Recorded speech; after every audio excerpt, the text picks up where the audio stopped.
Ladies and gentlemen, please welcome Congresswoman Debbie Wasserman Schultz. Good morning. Thank you so much. And I want to thank Ann Johnson with Campus Progress for inviting me to be here with an exciting, dynamic, fired up group of progressives. It's great to be here. A big thank you also to Neera Tandon and the whole team at the Center for American Progress and Campus Progress for helping make this extraordinary event possible. You've been champions of progressive values and leaders on so many critical issues, and you've provided a valuable perspective to me and many of my Democratic colleagues in Congress. We are so grateful for all of your support and your expertise. Now, just yesterday, my staff and I were looking at something on Facebook. Yes, we do very important work. And to my surprise, I saw over on the right-hand side of the screen an advertisement that said, "Come see Congresswoman Debbie Wasserman Schultz at the Campus Progress National Conference."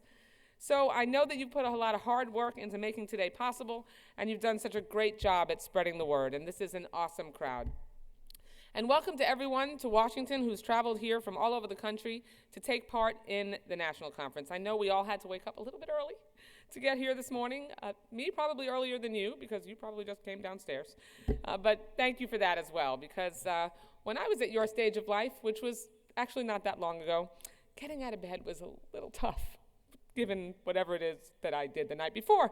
So we don't have to share that. That's TMI, but I'm just saying. So I hope you are as invigorated as I am to be in a room packed with so many intelligent, diverse, and engaged young progressives. It's at large gatherings like this one today that we're able to take stock in where we are as a progressive movement, where we've come from, and where we're going. And I know that we're all committed to progressive solutions to meet the challenges that Americans face, no matter where they live or what their background is. This is a common value that unites us to move all of America forward, not just a select few. Now, we share a common goal, to move forward from the failed policies of the past and support our nation as we get back on the path of progress and success. That's a goal that President Obama shares with us. 3.5 years ago, when the president entered office, he did so with a determination to change America for the better. With his leadership and your support, we have already begun to see what that change looks like. Change is passing the Affordable Care Act, a law that ensures, I'll clap too, a law that ensures that health care for so many of you here under the age of 26 is still possible, and possible once again, and that's finally making health care affordable and available to every single American. Change is following through on the president's promise to end the war in Iraq and bring home our servicemen and women. Change is, you're not happy about that? That is the first time I've delivered that line that no one's applauded. That's amazing. It's not old hat. That's really good. It's amazing. Some presidential candidates run for office making promises and don't fulfill them. President Obama did and does. Change is thank you. Change is the passage of Wall Street reform to ensure that Wall Street plays by the same rules as Main Street and to rein in the excesses of corporate greed. Thank you. Change is wiping the discriminatory don't ask, don't tell policy off the books. So all Americans can serve the country they love without having to lie about who they love.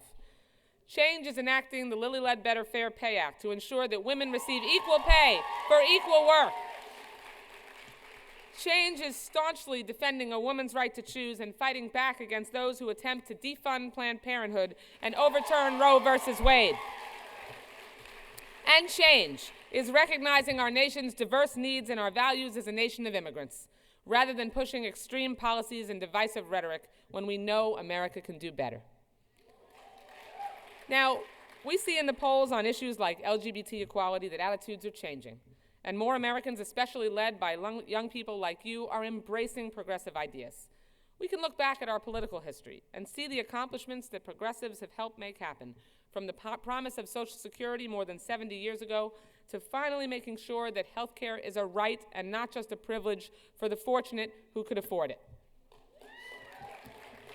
Now, these accomplishments are bound together by progressives who tapped into the pulse of shifting attitudes in a changing nation and demanded substantive changes in our politics and our policies.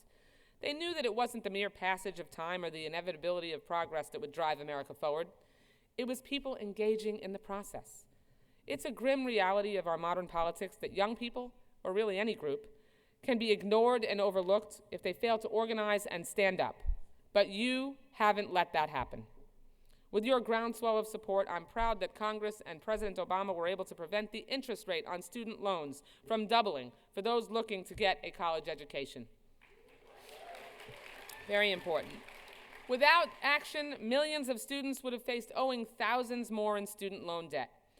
That this legislation was ever in doubt, or that politicians would somehow leave young people behind or calculate them out of their political plans, is deeply troubling.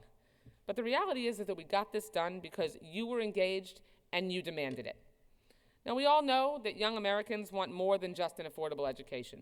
You care deeply about the future of this country, and we need to shape a positive vision for the future of America with bold, progressive ideals. It's a vision of working together, that government can have a positive influence in people's lives and help open the doors of opportunity for all Americans. As a progressive, I believe our movement is about knowing that government is not the whole problem and can be part of the solution. It's about fostering the dream that we can create a nation where hardworking Americans can compete on a global stage for the next generation of jobs. We must all work together to turn this dream into a reality. And the first step is creating a level playing field where every American has the opportunity to succeed if they work hard and play by the rules. And we need your voice in all levels of government to make sure that we have people fighting to preserve that American dream. Now, there are so many ways to engage these challenges. Not only do we need the next generation of scientists and innovators and social entrepreneurs tackling the big issues, we also need the best and next generation yet of teachers who will help prepare all Americans for the changing economy. And just as importantly, we need to stand up for a vision of America that prioritizes investing in our innovators, our teachers, and our nation. Now, I know many of you are here today because you're passionate about public service and want to make a difference in public policy. So I'm here today to tell you that I wholeheartedly encourage you to get out there and run yourself. Run yourself.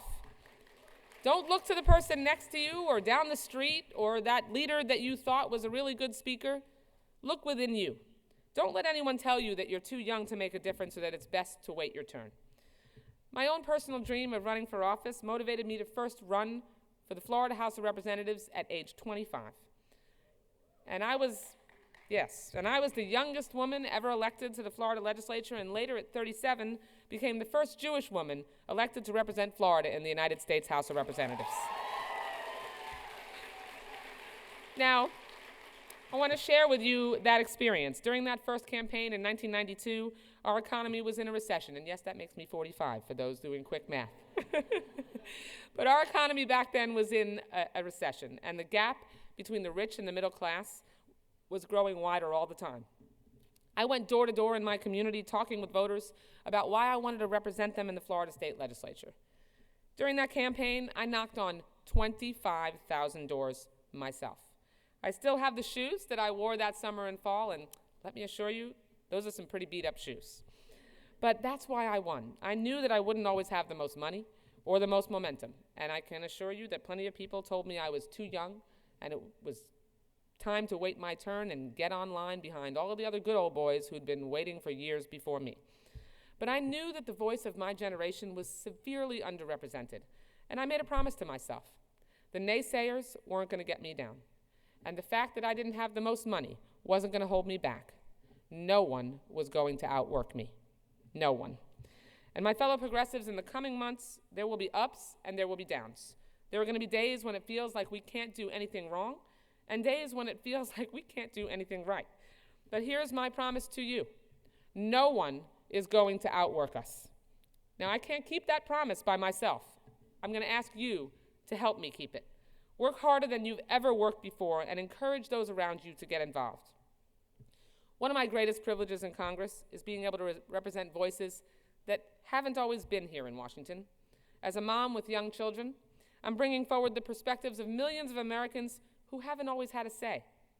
And I encourage young people to run because you embody new and diverse perspectives that we haven't even yet begun to realize how sorely we are missing them. If we can bring the emerging leaders of this movement into the process with all of your fresh ideas, our nation will be better off for it. 4 years ago, young people like you spoke up about the vision they believed in for our country and got out there and talked to their family and friends and neighbors and encouraged them to make their voices heard and their voices count, and their votes count. And now, once again, this year, the choices are too stark for us to stay on the sidelines. We're at a crossroads in America, and it's up to you to choose the path. It's a choice between an economy trickling from the top down or built from the middle class out. It's a choice between everyone fending for themselves or everyone pitching in and working together. And it's a choice between falling backward to the failed policies of the past or continuing to move our nation forward. Now, I leave you all with a challenge at this national conference. Bring something new to the table and make something happen. We need your innovative ideas to rebuild our economy and create new jobs. We need your energy to motivate people to get out and vote. We need you to help us make sure that America moves forward, never backward. It's never too early to start following your passion and leave your mark on history. Best of luck in whatever you pursue, and I can't wait to see what each of you achieve and what we will achieve together. On to victory. Thank you so much.